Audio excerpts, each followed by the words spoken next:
ಸಚಿವ ನಾಗೇಂದ್ರ ವಿರುದ್ಧ ಬಿಜೆಪಿ ಹೋರಾಟವನ್ನು ತೀವ್ರಗೊಳಿಸ್ತಾ ಇದೆ. ರಾಯಚೂರಿನಿಂದ ಬಳ್ಳಾರಿವರೆಗೂ ಪಾದಯಾತ್ರೆ ಮಾಡೋದಕ್ಕೆ ಈಗ ಫಿಕ್ಸ್ ಆಗಿದ್ದಾರೆ ಬಿಜೆಪಿ ನಾಯಕರುಗಳು. ಸೆಪ್ಟೆಂಬರ್ 1ರಿಂದ 10ರವರೆಗೆ ಒಟ್ಟು 10 ದಿನ ಕಾಲ್ನಡಿಗೆ ಮುಖಾಂತರವಾಗಿ ಹೋರಾಟವನ್ನು ಮಾಡ್ತಾ ಇದ್ದಾರೆ. 190ರಿಂದ 200 ಕಿಲೋಮೀಟರ್ ಪಾದಯಾತ್ರೆಗೆ ನಿರ್ಧಾರವನ್ನ ಮಾಡಿದ್ದಾರೆ. ರಾಯಚೂರಿನ ಗುರುಗುಂಟಾದಲ್ಲಿ ಪಾದಯಾತ್ರೆಗೆ ಚಾಲನೆಯನ್ನ ಕೊಡಲಾಗುತ್ತೆ. ಬಳ್ಳಾರಿ ನಗರದಲ್ಲಿ ಅಂತ್ಯಗೊಳ್ಳುತ್ತೆ ಈ ಪಾದಯಾತ್ರೆ. ದೋಸ್ತಿ ಪಾದಯಾತ್ರೆಗೆ ಪ್ರಹ್ಲಾದ್ ಜೋಶಿ ಚಾಲನೆಯನ್ನ ಕೊಡ್ತಾರೆ. ಸಮಾರೋಪ ಸಮಾರಂಭದಲ್ಲಿ ಎಚ್ಡಿಕೆ ಭಾಗವಹಿಸ್ತಾರೆ ಕೂಡ. ಭಾರತೀಯ ಜನತಾ ಪಾರ್ಟಿ ನಾವು ತೀರ್ಮಾನ ಮಾಡಿದ್ದೇವೆ. ಈ ನಿಟ್ಟಿನಲ್ಲಿ ಬರದ ವಿಚಾರವನ್ನು ಕೂಡ ಒಳಗೊಂಡಂತೆ ಭಾರತೀಯ ಜನತಾ ಪಾರ್ಟಿ ಸೆಪ್ಟೆಂಬರ್ 1ನೇ ತಾರೀಕಿಂದ 10ನೇ ತಾರೀಕುವರೆಗೂ ಒಂದು ಬೃಹತ್ ಪಾದಯಾತ್ರೆಯನ್ನು ನಾವು ಹಮ್ಮಿಕೊಂಡಿದ್ದೇವೆ. 1ನೇ ತಾರೀಕು ರಾಯಚೂರು ಜಿಲ್ಲೆಯಿಂದ ಪ್ರಾರಂಭ ಆಗ್ತಕ್ಕಂಥ ನಮ್ಮ ಈ ಪಾದಯಾತ್ರೆ ಬಳ್ಳಾರಿನಲ್ಲಿ ಸಮಾರೋಪ ಆಗ್ತದೆ. ಸುಮಾರು 190ರಿಂದ 200 ಕಿಲೋಮೀಟರ್ ಅಷ್ಟು ಪಾದಯಾತ್ರೆ ಇದಾಗ್ತದೆ. ಏನು 1ನೇ ತಾರೀಕು ಉದ್ಘಾಟನೆ ಆಗ್ತದೆ. ಅದಕ್ಕೆ ನಮ್ಮ ಕೇಂದ್ರ ಸಚಿವರಾಗಿರುವಂತಹ ಗೌರವಾನ್ವಿತ ಪ್ರಹ್ಲಾದ್ ಜೋಶಿ ಅವರು ಬರ್ತಾ ಇದ್ದಾರೆ. ಅವರು ಪಾದಯಾತ್ರೆ ಉದ್ಘಾಟನೆಯನ್ನು ಮಾಡ್ತಾ ಇದ್ದಾರೆ. ಸಮಾರೋಪಕ್ಕೆ ಕೇಂದ್ರ ಸಚಿವರುಗಳು ಕೂಡ ಬರ್ತಾರೆ. ಅದೇ ರೀತಿ ನಿನ್ನೆ ದಿನ ನಾನು ವಿಪಕ್ಷ ನಾಯಕರು ಮಾನ್ಯ ಎಚ್ ಡಿ ಕುಮಾರಸ್ವಾಮಿ ಅವರು ಕೂಡ ಮಾತನಾಡಿದ್ದೇವೆ. ಅವರು ಕೂಡ ಸಮಾರೋಪಕ್ಕೆ ನಾವು ಬರ್ತೇನೆ ಅಂತೇಳಿ ಅವರು ಕೂಡ ಭರವಸೆ ನೀಡಿದ್ದಾರೆ.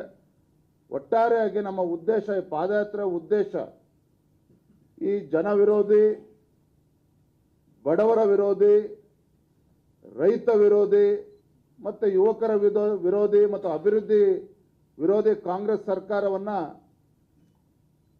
ಇವರ ಬಣ್ಣವನ್ನು ಬಯಲಿಗೆ ಎಳಿಬೇಕು. ರಾಜ್ಯದ ಜನರಲ್ಲಿ ಜಾಗೃತಿಯನ್ನು ಮೂಡಿಸಬೇಕು. ಭ್ರಷ್ಟ ಸಚಿವರನ್ನು ಕೈ ಬಿಡಬೇಕು. ಎಲ್ಲ ವಿಚಾರಗಳನ್ನು ತೆಗೆದುಕೊಂಡು ನಾವು ಸೆಪ್ಟೆಂಬರ್ 1ನೇ ತಾರೀಕಿಂದ 10 ದಿನಗಳ ಕಾಲ ಪಾದಯಾತ್ರೆಯನ್ನು ಮಾಡಬೇಕು ಅಂತೇಳಿ ಈಗಾಗಲೇ ನಿರ್ಧಾರವನ್ನು ಮಾಡಿದ್ದೇವೆ.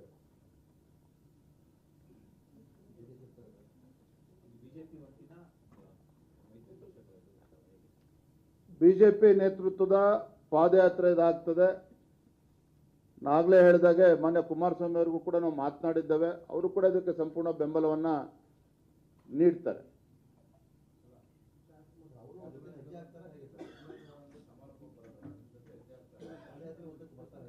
ಉದ್ಘಾಟನೆಗೂ ಕೂಡ ಅವರು JDS ನಮಗೆ ಒಂದು ಪಾದಯಾತ್ರೆಗೆ JDS ಸಂಪೂರ್ಣ ಬೆಂಬಲವನ್ನು ನೀಡ್ತಾ ಇದೆ. ಉದ್ಘಾಟನೆಗೂ ಕೂಡ ಬರ್ತಾರೆ, ಸಮಾರೋಪಕ್ಕೂ ಕೂಡ ಬರ್ತಾರೆ. ಎಸ್ ಸರ್, ಇದಕ್ಕೆ ಬೆಂಬಲ ಕೊಟ್ಟಿದ್ದಾರೆ. ಅವರು ಬೆಂಬಲ ಕೊಟ್ಟಿದ್ದಾರೆ. ಧನ್ಯವಾದ.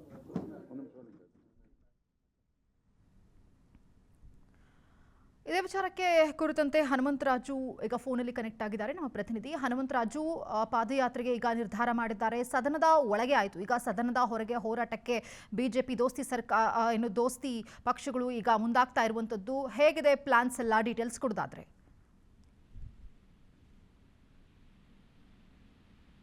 ಹನುಮಂತರಾಜು, ನನ್ನ ಧ್ವನಿ ಕೇಳಿಸ್ತಾ ಇದೆಯಾ?